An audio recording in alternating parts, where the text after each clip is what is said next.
Hi there, my name is Salina Palmisano. I am a 30-year-old extreme sports athlete. I grew up in San Diego, California, and I'm here to kind of show you guys and tell you guys exactly my story on my near-death experiences. Yeah, my first near-death experience was when I was 21 years old. At that age, a lot of people are into drinking and driving, and I was living in San Diego, and I decided that I was going to be partying and do all that. And the first time that I ever kind of drank some beers and drove and decided that was okay. And for me, this was kind of like my first set in stone, like near death experience where I was kind of like, all right, this isn't the path that I'm supposed to go down. But let's dive into that first one. That first one, I was heavily drinking. I was traveling up to Riverside to pretty much go back to my house to go snowboard the next day. I came back super late, was really tired, smoked, some weed and drank a couple beers. And I just remember getting almost home and just really feeling super tired. And at that point, I tried to pull over off the freeway. I don't remember getting off the freeway. And I don't really remember a lot of it. I was kind of dazing in and out. And then all of a sudden, I apparently fell asleep at the wheel and pretty much drove my car into this big ditch across the other side of the road. And I woke up in the middle of the air, flipping, and didn't realize where I was or anything. And until I actually like hit the ground and had my car turned over into the ditch. But yeah, so I pulled myself up out of my window and just kind of sat on my car and didn't know what to really do. The ambulance came because there's people that watched me go into the ditch. And so from there, they grabbed me and took me and booked me and went to the hospital because I blew a zero point 0.8. And unfortunately, yeah, that was my first time ever drinking and driving, and it was my last time. And from that point on, I pretty much, only got a seatbelt bruise from this accident, and I was still really young. So for me, it was kind of like I still hadn't my ego was there, and I still hadn't really met like God very much, and so for me, it wasn't really like the biggest wake up call for me. It was just kind of like a freak accident, I thought, and didn't really think anything of it. But the path that I was on was a pretty negative path. And growing up, I grew up Catholic, and I was very, put into the church and whatnot, and grew up in very dysfunctional family and whatnot. And so this drinking and driving and kind of voiding out my emotions and trauma led me to this first near-death experience. And that was the path that I chose to take before coming here. I obviously believe in reincarnation and whatnot. But these things have helped me grow as a character and a human being, not having the right, stability and support as a child, and working my way through healing and trauma. But this first one was really like, hey, you're going down the wrong path.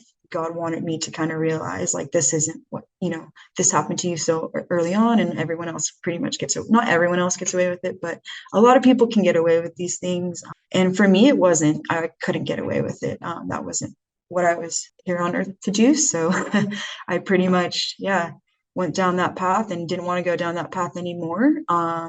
Decided to move back to San Diego. After that, I got a DUI, had to go through some classes and work my way through. I lost everything. I would hit rock bottom, lost my job, lost my car, lost everything. And so at that point, I was pretty low in my story and who I was and my choices in life and just the path I'm taking. And yeah, just coming from a really abusive background, energy is everything, and you attract what you are at that moment and what you think and whatnot. So that first one really led me to a different environment, and to do something different and become a little bit more healthier. From there, I started a accounting job in downtown San Diego. And given growing up, I played a lot of sports. I played everything, extreme sports. I was outside all the time because of the dysfunction that I grew up in. So pretty much the outdoors for me was a really big escape for me. Nature was where I found the calmness. Playing outside with others, doing sports, focusing on that, doing what I loved. I've always loved doing it. But again, that was like my sane area, and being outside was a very protective way of me not being around people that were bad in my life.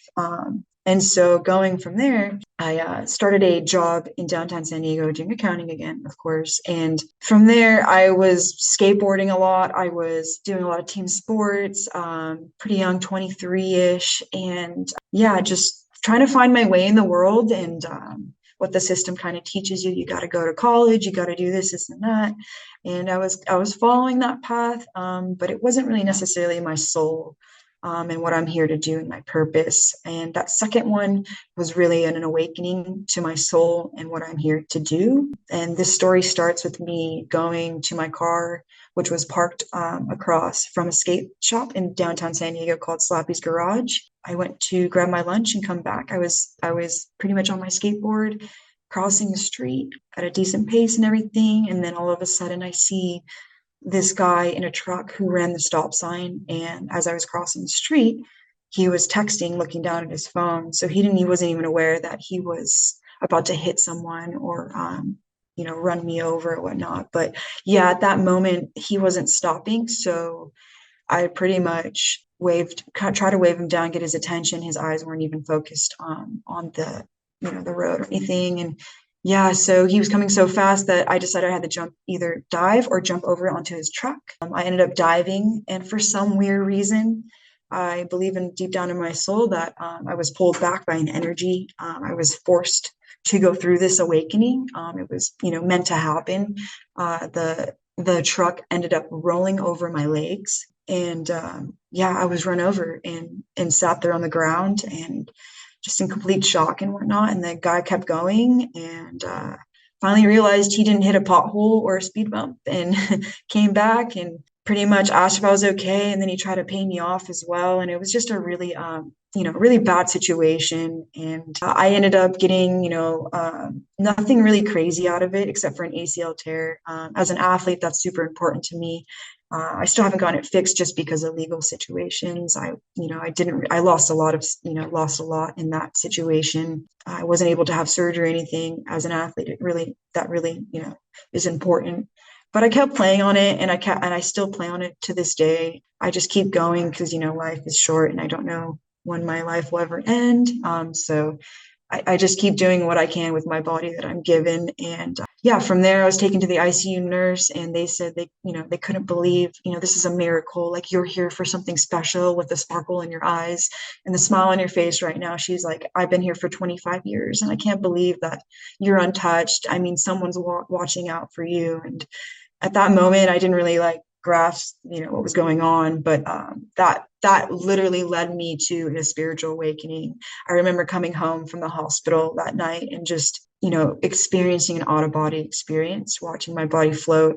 The vibrations of my body were shaking. I was woken up almost thinking it was an earthquake, but it was just my body just vibrating, higher frequency. And, spiritual awakening symptoms started happening.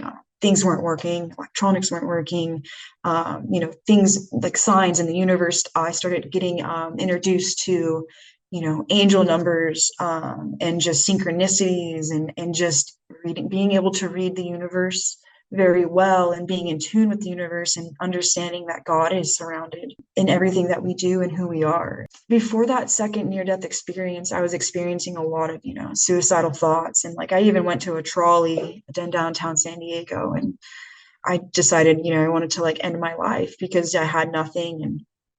And for me, it was really hard to get through it with no support. The only person I had was God, and I hadn't even met him yet.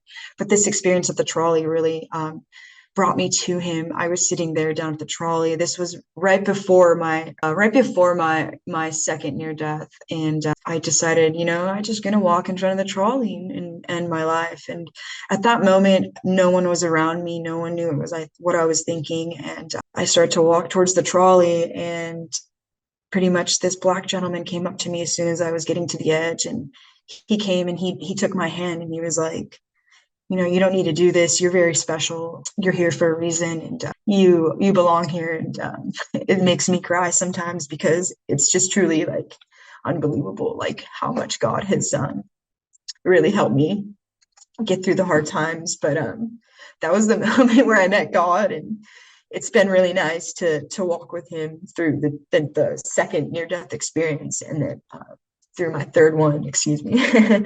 But it's really profound, and the purpose of it all was to bring me back to like who I am and like to be able to tell others, life is so precious, and that you need to like live your life every day and be grateful, wake up with that mentality.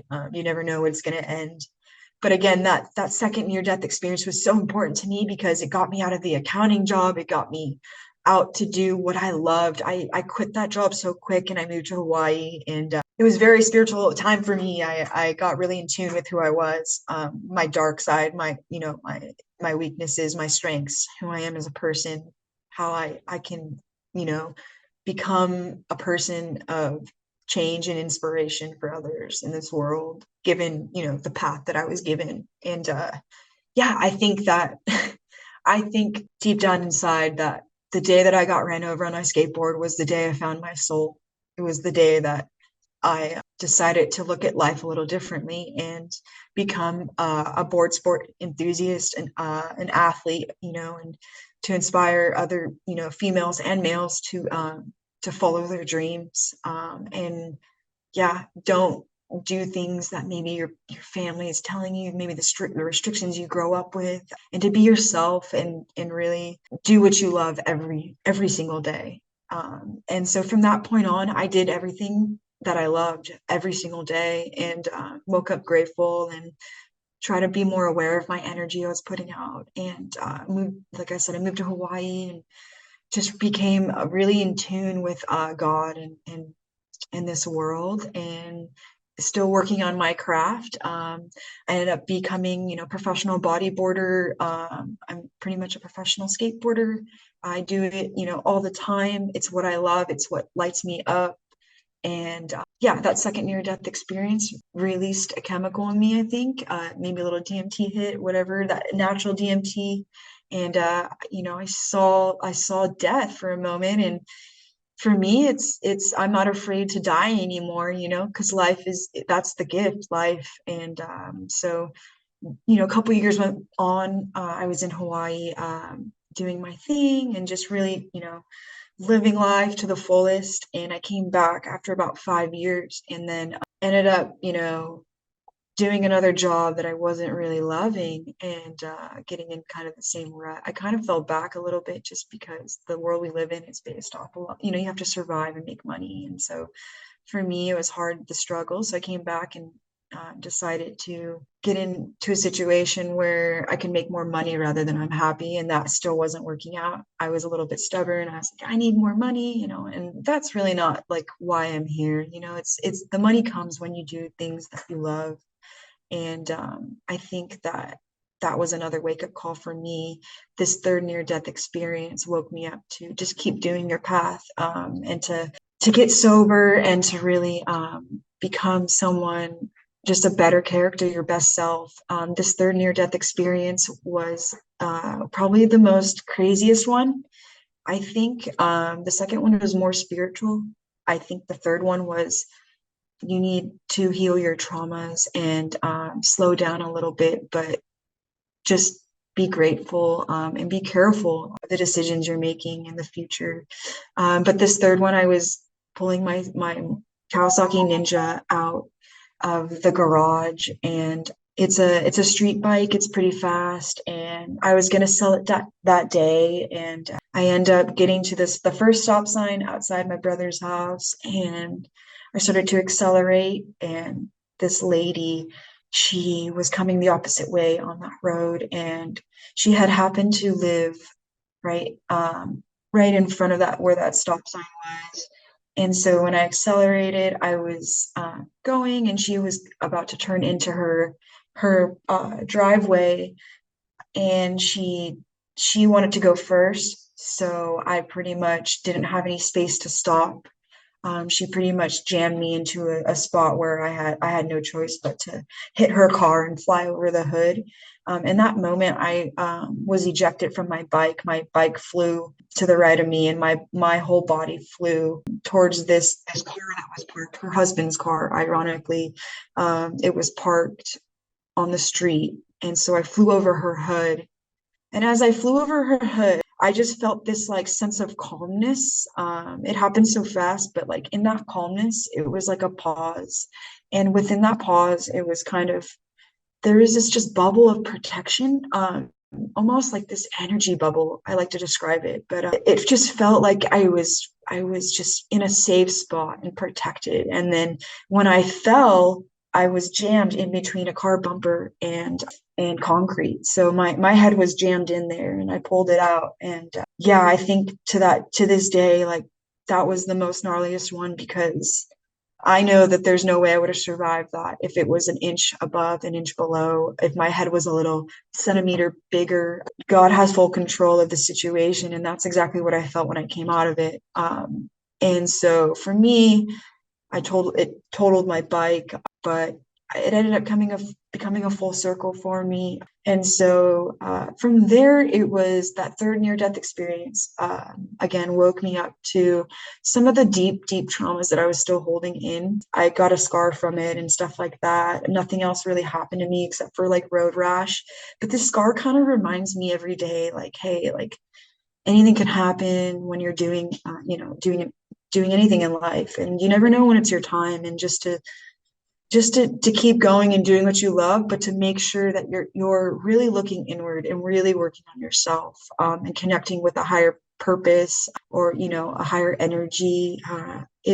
We're all connected, and we're all here to love each other. And I think the near-death experiences for me, it's just taught me so much about like life and like how precious everything is. And my addictions, and like where I come from, and my family, like ancestry, and pretty much just like I'm here to break a cycle, and my purpose is to become the best person I can become, and do the things that I love every day, and to never stop doing them. And for me, I think it's more about just love over fear. If you have that dream, if you have that idea you want to bring to fruition, and just want it to make it happen, you have the power to manifest that. You have the power to inspire. You have the power to bring that energy in. We all have that power within us. We are all part of God. We are all part of this universe. And there's a bad path you can take, and there's a good path you can take. And I feel like we have a choice in this life. And given the difficulties that we have when we grow up, or the family we're put in, it's all part of the plan. When we're souls that before we come here and we reincarnate, we're definitely they're looking at our story, our path, who we are, what we're going to do. And then when we get to earth, we get to actually experience that in human form, and we're souls here living in human bodies. And I think a lot of people don't do what they love. And again, it taps into mind, body, spirit. If your soul isn't happy, your body's not going to be happy, your mind's not going to be happy. You're not going to be able to give out the best frequency you can, the highest frequency you can, to other people. So it's like, I encourage people to just quit the job they hate. And they say that sometimes you can't, but there are always ways. God has put me through the trials. I don't know how many times I thought I wasn't going to make it in certain situations, and there he is, popping up, blessing me, making sure everything's where it is, everything's on time, everything has its reason and purpose. And he's always there, and we have to start really looking inward at our souls, and how we can heal our soul, our inner child, our traumas, and how do we become more positive out of it, and how can we change the world, and for me, it's just a very spiritual experience. I know that I chose this when I came down here.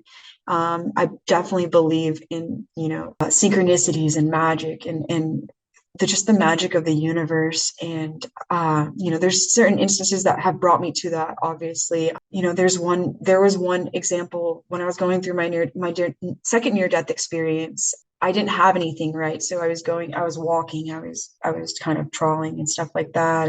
And I walked into a library one day, and I put my hand on the books, and I just decided, intuitionally, just do this, and I go ahead and cross my fingers across the books, and I stop at this one book with my eyes closed, and I pull it out, and it was David Wilcock, Synchronicity Key to the World. And it told me everything I was experiencing, everything that I needed to experience or needed to learn in that moment on what was going on. And the first page said, this isn't a mistake. You're reading this book for a reason. You picked this book up for a reason. And from there, that's what really shaped my belief in God and how we are protected. And if you give him thanks, it could be any type of God, it could be a higher purpose, whatever you believe in, whether it's a higher energy, whatever it is you believe in, it's there. And there is life afterwards. And I believe in angels, and I believe that people come here and protect you from certain things. And when it's your time, it's your time. When it's not your time, it's not your time. And yeah, to just never give up on the stuff that you truly love, and so, sets your soul on fire. If I could take anything from this, it's to just continue to live in love and wake up every day with that grateful mentality that sets your frequency. We can manifest things that we ultimately want in this world so fast. And to just be aware of your energy, and be aware of your, go through your dark side, get through it, feel all those pains, all those traumas, and try to heal yourself. Don't suppress it. We're here to feel. To feel is to be alive and living. And so I think that our purpose here is to really learn, and then we go back and rest and do it all over again. But ultimately, I think, yeah, we're here to love. I'm actually going, what I call is a Kundalini awakening right now. In the last 2 months, I met a soul through a wakeboarding endeavor and stuff like that during the summer when I was learning how to do that. And I definitely believe he was one of my soulmates, or a twin flame, or someone who was supposed to awaken this kind of Kundalini energy. So even going through these spiritual awakenings, it started from the second one, but I definitely ended up started having visions, started having psychic dreams, started having, being able to kind of predict the future with my dreams. And so at this point, like 2 months ago, I met a twin flame or a soulmate, and you can feel and think and understand what people are thinking telepathically. I've actually seen this person in my dreams even before I met him. So there are certain things in your dreams that higher purposes and higher beings tell you when you're dreaming. Since I've been through this Kundalini awakening the last couple months, I've been purging, and so my dreams have been really wild, and I've seen things where they're coming to fruition. But as a skater, being ran over, for me, it's leading me, I'm seeing, certain people in my dreams that are also operating at a 5D rather than a third D. Third D meaning we're here on Earth. 5D meaning, it's telepathic, it's unconscious. We're dreaming. So I believe that we can time travel. I believe that we can meet people in our dreams to tell us messages, to keep us going, to guide us. I've had that happen to me multiple times. Yeah, there's things you can't explain, but things that you see in your dreams. And it comes to fruition. And I just wanted to share that point because it's a very strong point in spirituality, and being able to be one with yourself and the universe. I think when we evolve and start evolving even more and becoming our higher self and higher frequency altogether, we can be able to tap into, the source, and tap into what that source wants us to do next in our path and our purpose, and to help us along the way, because life is difficult, but life is meant to be cherished and loved. So God is always there in your dreams, when you're dreaming, when you're awake. And yeah, people and souls are connected. You have your family and your soul group, and that's why you recognize certain souls, I feel like, and you kind of know deep down inside that these people are special to you in some way when you meet them, and others you feel nothing. So it's just a matter of, you've met someone, you've recognized it, your soul recognizes it, and it's either there to help you grow as a person, or to help you reflect And the person that I met 2 months ago helped me reflect on my energies. He was my mirror. It helped me understand my bad parts of me and then my good parts of me. But ultimately, it helped me become more of a spiritual being. But for me, ultimately, these experiences, these spiritual awakenings, yes, it's very real. It's very real. I've been in, I could be in hiding for 2 weeks, just crying and purging, things that I held in as a kid. But these things are real. The energies are real. Like just walking into like a store and hearing a phrase on a song, and knowing deep down inside God is telling you that's like His message to you. It could be synchronicities. It could be, for example, I've had so many synchronicity like instances that it's just unbelievable. I love it every time it happens. I know that we're in the right path. God is there. You're doing what you need to do. Even deja vu, when you feel that familiarness, that's you understanding that as a soul, you saw this already before you came here, and that deja vu is confirmation that you're remembering it, but you don't know how. And that's kind of what I believe. I believe that God can give you messages in through people, through animals. There are moments 2 months ago when I was up there literally doing the deepest healing I've ever done, and I had a random stray dog come up to my car, and it can be through animals, it can be through humans, where you just need that unconditional love feeling. And it came at a moment where I just needed that support. And ultimately, I think that, yeah, everything's planned, everything's under control. Everything we experience is from the higher up. And yeah, we're just souls here waiting to grow and learn. Everything's a lesson or a blessing.